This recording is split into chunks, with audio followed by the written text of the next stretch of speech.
What Pakistan needs is the revolution, and that revolution, in my humble opinion, is industrialization, industrialization, industrialization. They do their work, they have a deep dive, and when they go, they present a business case to the Chinese investor that come in Pakistan, and that deep dive we have done in all those sectors, particularly textile, pharmaceutical, the footwear, and furniture, and then I would say IT, agriculture, and so on and so forth.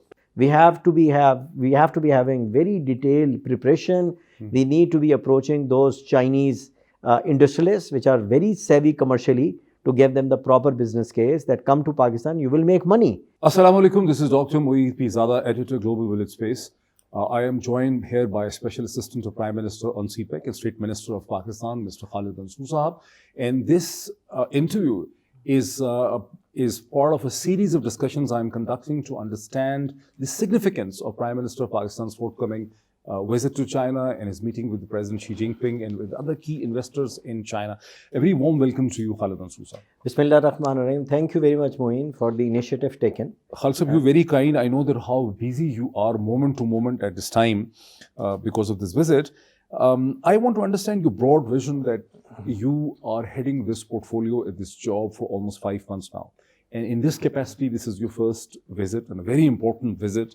After the pandemic, this will be the first time the President Xi Jinping will be meeting a foreign leader like this. What is your specific agenda? What are you taking there to achieve? I think it's a very pertinent question, and no doubt it is going to be extremely critical visit of Prime Minister, because where Prime Minister would not only be meeting Xi Jinping and the Premier, but also there is a very specific agenda to meet the top industrialist of China. And I'm sure you are also aware that we have successfully embarked onto the phase 2 of CPEC, where the scope is order of magnitude more than the phase 1. When we talk about phase 1, the scope was limited, because what we did, we constructed number of power plants. 5,300 megawatt power plants are already up and running, and almost 3,500 megawatt power projects, they are in the advanced stage of completion. And in next 6 to 9 months, they would also be up and running. Then the second very important... So this is a very significant comment when you say that the phase 2 has a bigger scope than the phase 1. And why do you say that? I will explain that to you. And the second very important scope of the early harvest project of phase 1, because that is as per the framework of CPEC. Because we had prior understanding that what would happen in phase 1 and how it will be characterized, what will be in phase 2 and what will be in phase 3. So phase 1 scope was essentially driven to alleviate the power crisis in Pakistan and re-rail our economy, which was not doing well because of non-availability of power. And I'm sure you would recollect the 12 to 18 hour of load shedding, and industry was not getting the adequate power.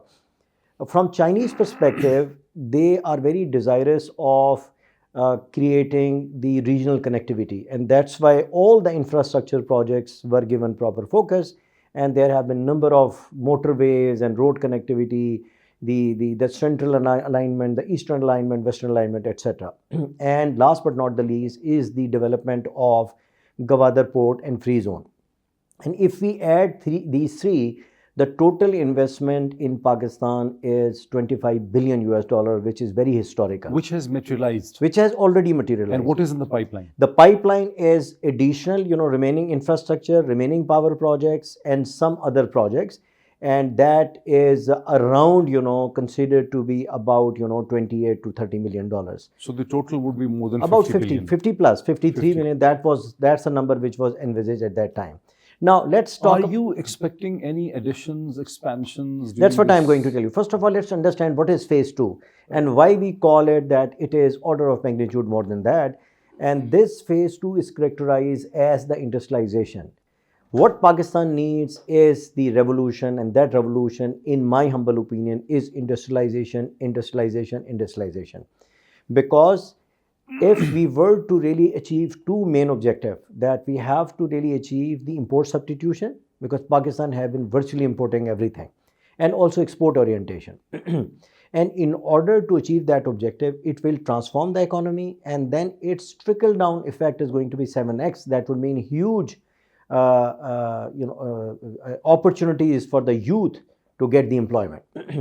Having said that, in the last JCC, which was conducted The after 10th JCC. the 10th JCC, September 2021. yeah, and that was the first accomplishment I achieved after No, I. we believe that you worked very hard to Yeah. make it possible. So there are 10 joint working zones, joint working groups. Right. There are 10 joint working groups, and there are a variety of sectors. And we take these kind of projects, and in each joint working group, there are number of projects which are mutually agreed.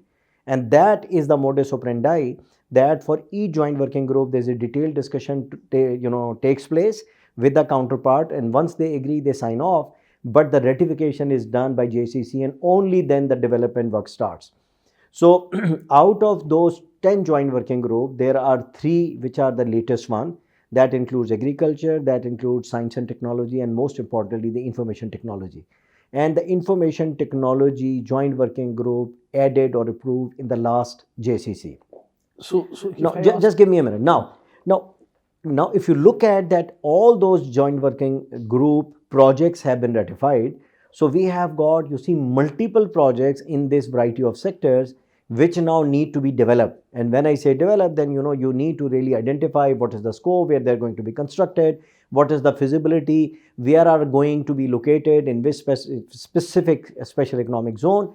And then you have to really start working on the financing. And once the financial close takes place, then they get into the execution. Right. Now, the approach I have used ever since I have joined, that in all those sectoral multiple projects, how do you approach Chinese leading industrialist and to become part of it? To really avail the opportunity, rather than that conventional statement that, look, we are iron brother, we are iron brothers, our all-weather relationship. But Chinese have so many options. What incentives? That's what I'm telling. That's the work which needed to do. That what are the specific competitive advantages of those opportunities in Pakistan, where the Chinese should be focusing Pakistan more than the alternative investment destinations such as Bangladesh, such as Cambodia, such as Vietnam, Africa, etc., etc. Cambodia is doing very big. Because you see, they do their work, they have a deep dive, and when they go, they present a business case to the Chinese investor that come in Pakistan, and that deep dive we have done in all those sectors, particularly textile, pharmaceutical, the footwear, and furniture, and then I would say IT, agriculture, and so on and so forth.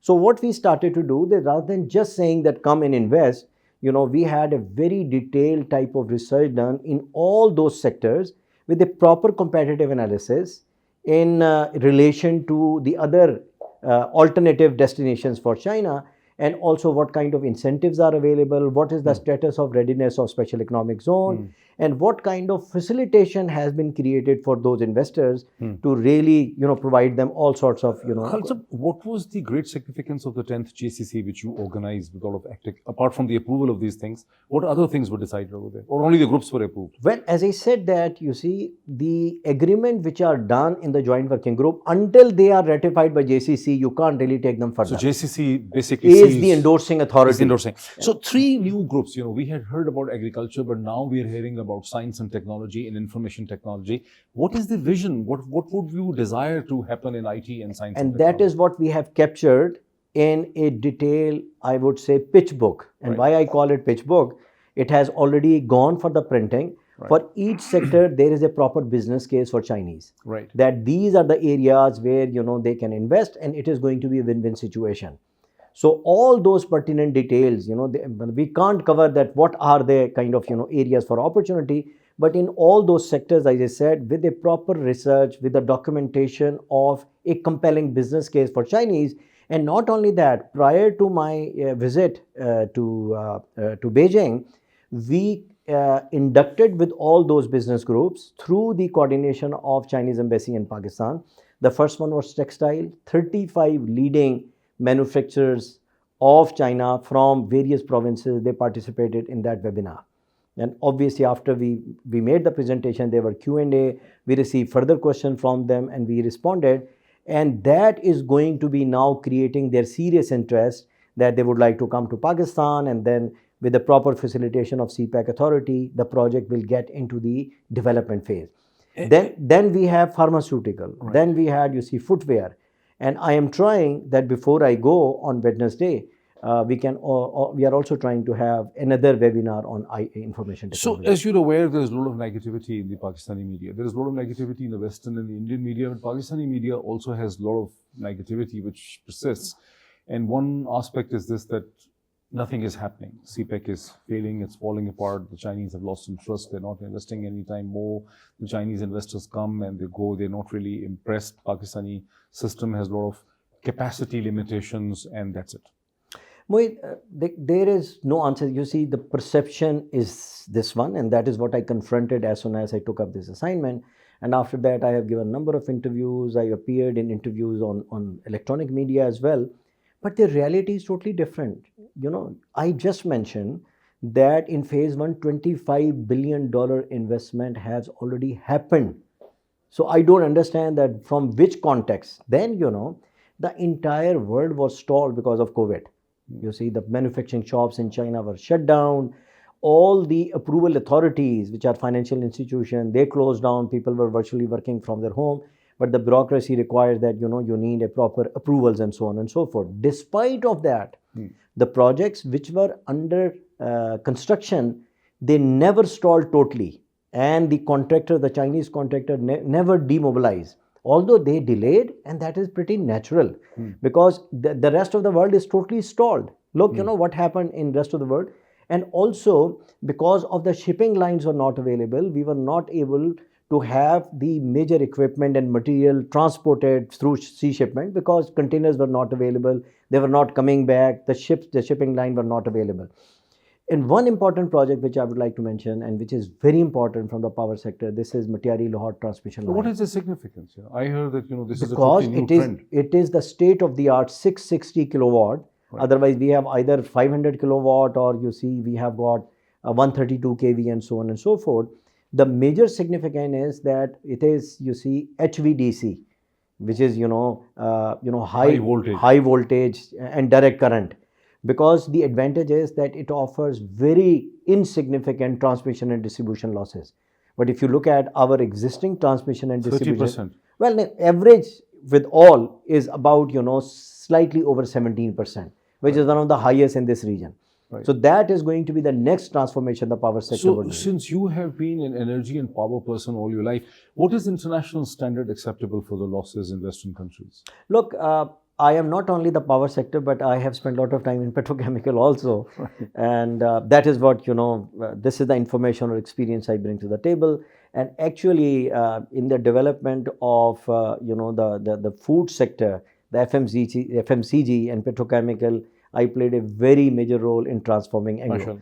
And then, I took over the development of Thar because that was needed for the country to have this huge resource developed, and more so the indigenous one. And then I became the CEO of that one. But having said that, the transmission losses acceptable worldwide? Transmission losses, I give you two examples. Look, you see, before Bangladesh was part of Pakistan, their losses were over 30 or 32, 33%.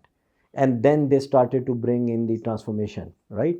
And now they are less than 10%. Less than 10%. Yeah. So the rule of thumb is that if any country is having transmission distribution losses more than 10%, then, they have to... What about India? Any idea? India is not also doing so great, but they have definitely reduced. And even in our country, there's a good example. Karachi Electric, when it was, it was then taken by the private sector, its transmission losses were over 35%, but they are now slightly over 20%. That includes theft also. So this indicates that, there is a room for improvement, but you have to have the governance, you have to have really alleviate the technical or technological issue. And these technology solutions are available.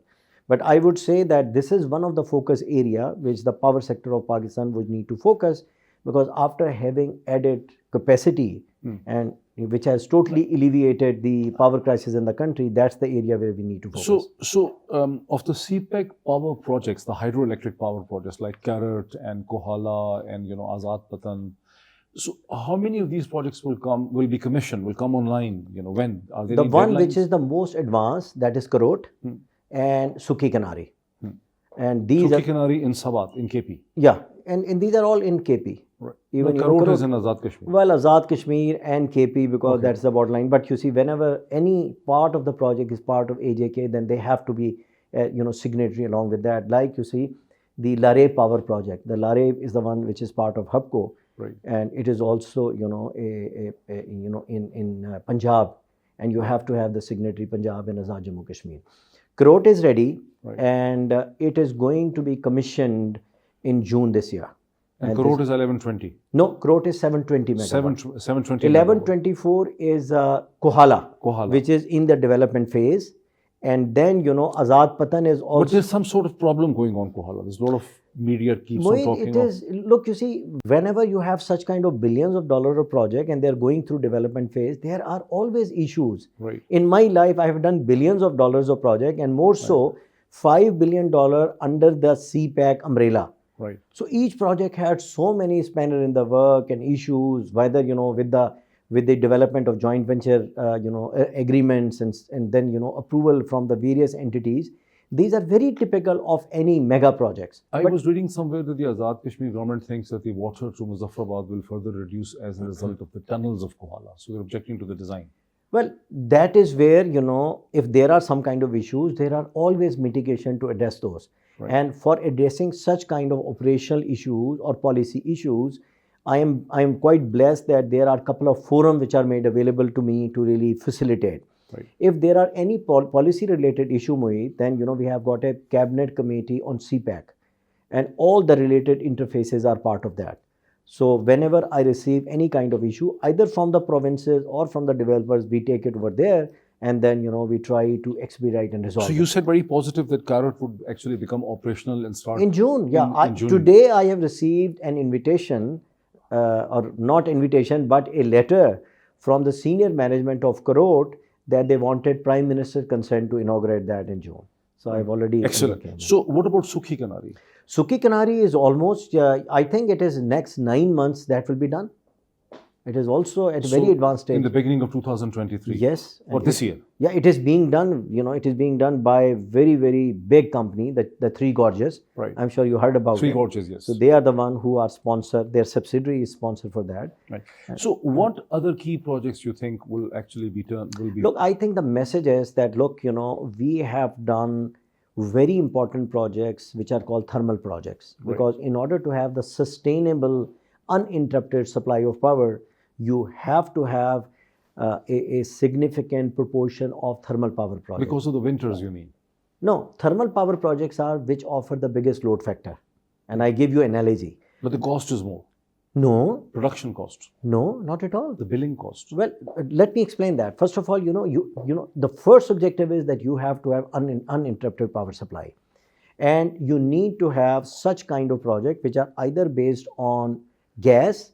That's why we have RLNG project, or they can be on furnace oil, which are now hardly operating. But that is where Pakistan, did not do a good job, because majority of the power generation in Pakistan had been based on furnace oil, and that too on imported one.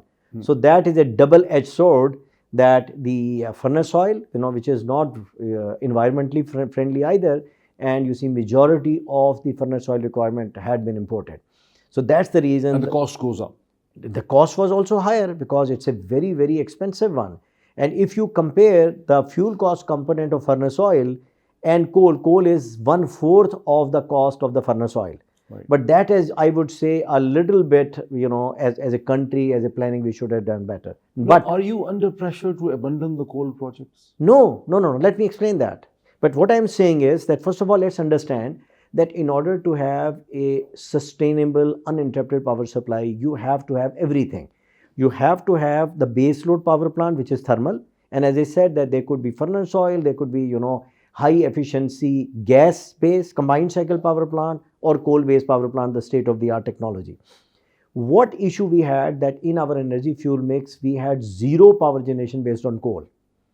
And in any of the developing or developed country, majority of power generation had been on coal and still India on coal. India has a huge component of coal. 60%, China 80%. And China 80% from coal? Yes.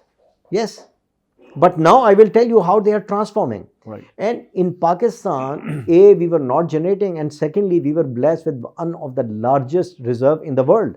You know, the seventh largest one. But there was no conviction, no belief. But now, mashallah, you know, that has been developed. And two 330 megawatt power projects are up and running, two are under construction, and two are going to be connected very soon. So there are going to be 6 power projects on that one. On the coal-based system. On the coal base. But the success will depend on the scalability of Thar. Because as you scale up the mine, because initially if you have to have... What is scalability? Scalability is that, first of all, if you have to really construct the mine, you have to remove millions of tons of overburden. Because coal is sitting, you know, down below. And in Thar it is about, you know, 190 meters below. So that would mean you have to take... And there's also water. Well, water you have to really suck out. You know, there are some aquifers, and whenever you dig, when you construct the house and you are making the foundation, you know, after a certain depth, there's a water which you have to suck out to construct the foundation. But in order to keep the mine dry, you know, there are technologies available. They will keep on sucking that water and draining it, right?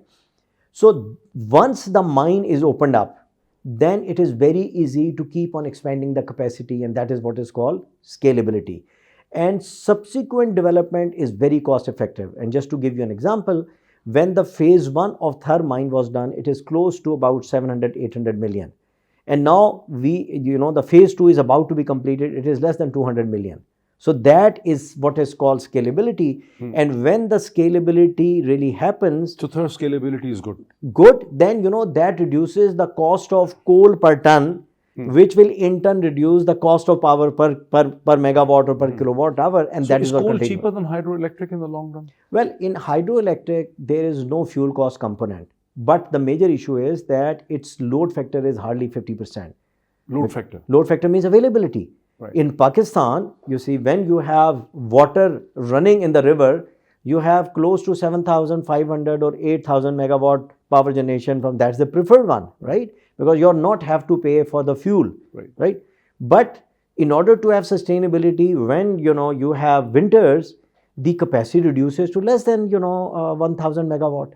But after the initial dams like Varsak, Mangla, and Tarbela, we didn't really go for the dams, and we had so much more capacity in place. Like we were making Sukhi Kanari, Bayamir Bhasha, Karat, Kohala. So you had these sites, but we didn't make these.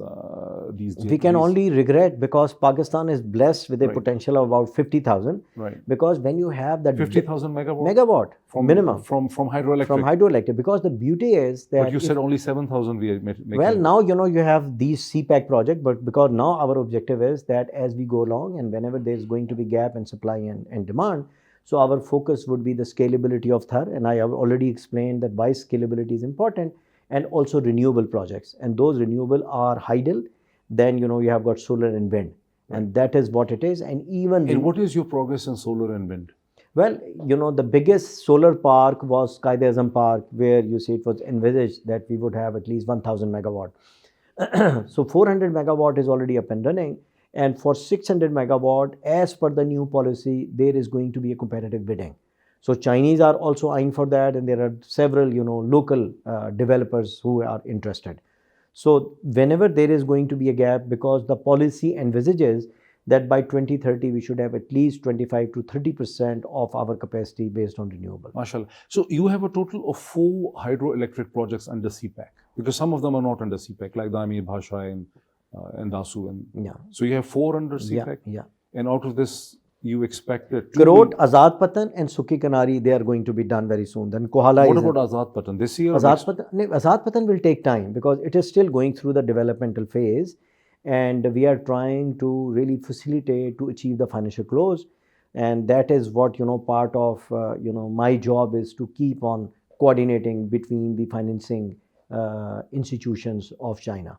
But the good thing is that in all those projects, the co-sponsor is Chinese company. So they are also really coordinating. Khalid, one thing that disturbs the minds is regarding the ML1. When we met for this publication, when we met your predecessor in October 2020, he was very hopeful. He said we have resolved all the issues regarding ML1.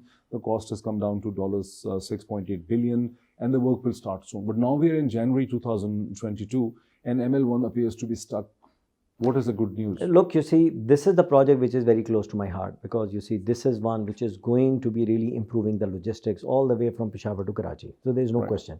On top of it, this involves the refurbishment of existing very, very vulnerable tracks of Pakistan. And that's why some accidents have been happening.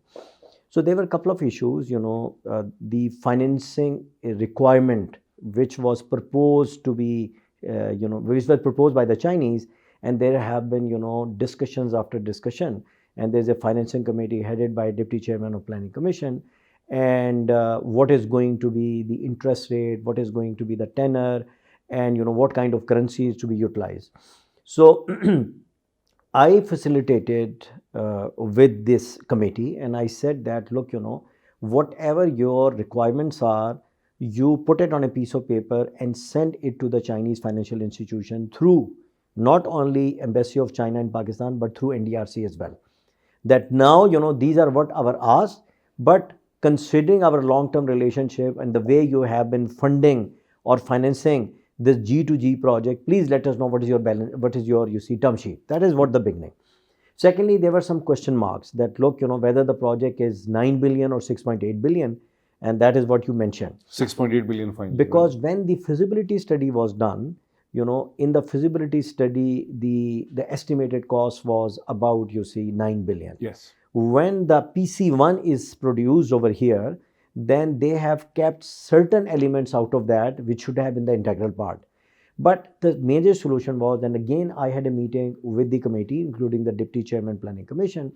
So we offered a very good solution, and that is what has been communicated all the way to the NDRC through the Minister for Planning and Development, that why don't you do the bidding? Because end of the day, the executor is going to be one of the Chinese contractor.